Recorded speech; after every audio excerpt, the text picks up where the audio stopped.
جو محبت کی شادیاں کہی جاتی ہیں وہ زیادہ تر ناکام ہوتی ہیں اور طلاق تک نوبت پہنچتی ہے۔ اس کا سبب کیا کہ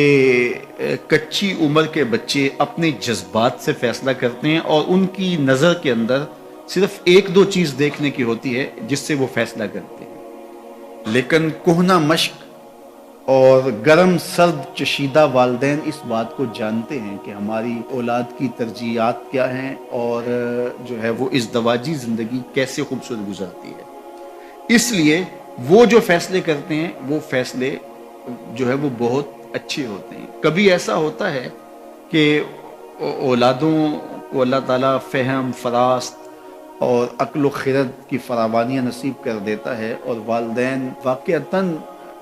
فہم اور سمجھ میں اس مقام پہ نہیں ہوتے، تو سعادت مند اولادیں اس وقت بھی اپنے والدین کو شامل کرتی ہیں اور ان کے فیصلے اچھے بھی ہوتے ہیں۔ لیکن عمومی طور پہ ہوتا ہے کہ چاہے وہ اسکول، کالج اور یونیورسٹی میں نہ بھی گئے ہوں والدین، لیکن ان کے تجربات عملاً جو ہیں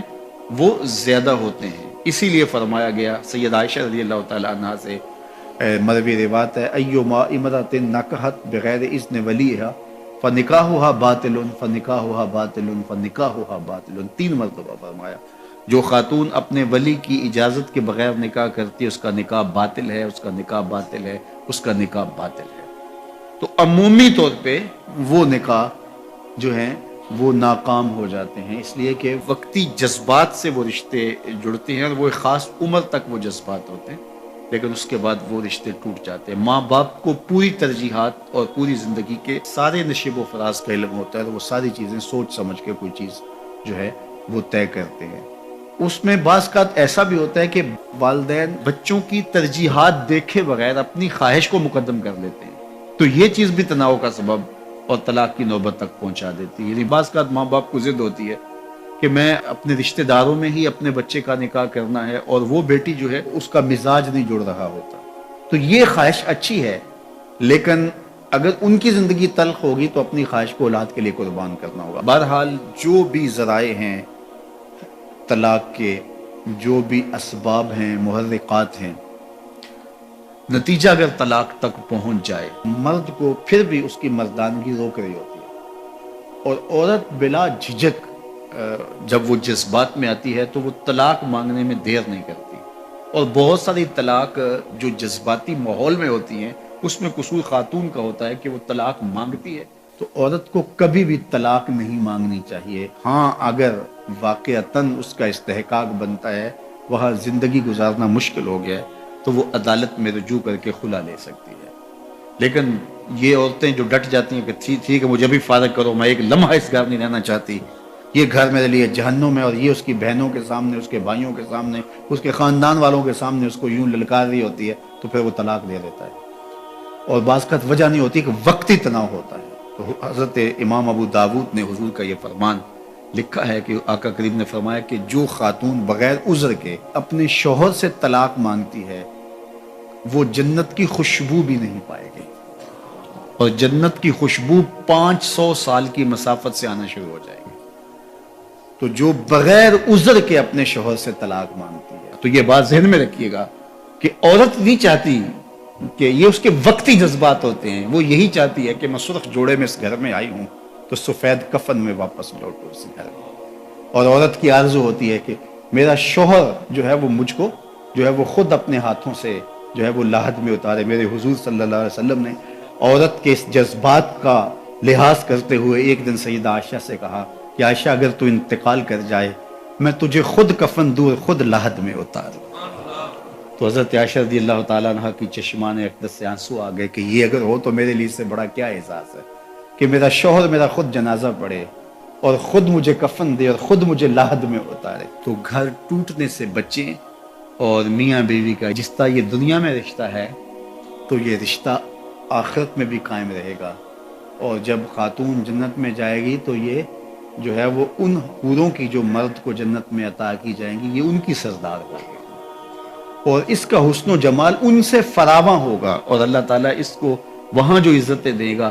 چونکہ وہ دار الجزا ہے، دار العمل تو ہے نہیں ہے، تو وہ دیدنی ہوگی۔ انسانی زندگی میں جنسی خواہشات کی تکمیل کے لیے نکاح کو مشروع کیا گیا ہے۔ نکاح ایک عہد ہے، ایک پیمان ہے جو زندگی گزارنے کا زوجین کے درمیان ہوتا ہے، اور شریعت اسلامیہ میں النکاح ینعقد بالایجاب والقبول لفظاً بحضور الشاہدین بالغین عاقلین حرین مسلمین، دو عاقل بالغ مرد،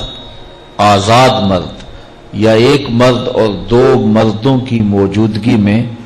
ایجاب اور قبول کا نام نکاح ہے۔ اور اس نکاح میں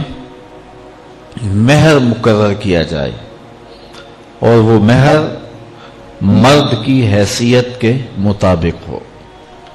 ہم شادی میں لاکھوں روپے خرچ کرتے ہیں، لیکن جب مہر کی باری آتی ہے تو اس وقت ہمیں 32 روپے اور 10 آنے یاد ہوتے ہیں، جبکہ اتنے پیسے تو بچہ بھی نہیں لیتا۔ اور یہ مہر حق بدا ہے،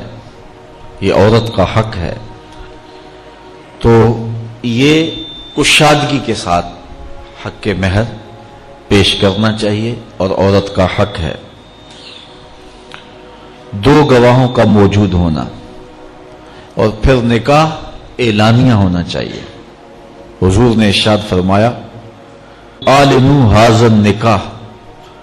واجعلوہ فی المساجد، کہ نکاح کا اعلان کرو اور اسے مسجدوں میں منعقد کرو۔ نکاح کے اعلان کے جو مقاصد ہیں وہ بچہ بچہ جانتا ہے،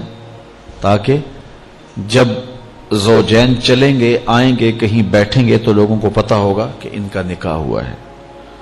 کوئی شک کی نظر سے نہیں دیکھ سکے گا۔ اور دوسرا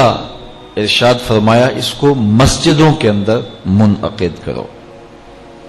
اور پہلے نکاح مساجد میں ہی ہوا کرتے تھے، لیکن پھر جوں مرور زمانہ کے ساتھ تبدیلیاں آئیں تو ایک تبدیلی یہ بھی آئی کہ نکاح مسجدوں میں نہ ہونے لگے۔ عیسائیوں میں آج بھی جوڑا گرجا گھر میں جاتا ہے، اور پادری کو ان کے پاس نہیں آنا پڑتا، بلکہ وہ وہاں جا کر کے عبادت خانے کے اندر اپنے گرجا گھر کے اندر جا کے نکاح کرواتے ہیں۔ تو آج بھی نکاح کی برکتیں حاصل کرنے کے لیے ہم اس کو مساجد کے اندر منعقد کرنے کا جو شرعی حکم ہے اس کی پابندی کریں تو نکاح کے اندر بہت ساری خیر و برکت پیدا ہوگی۔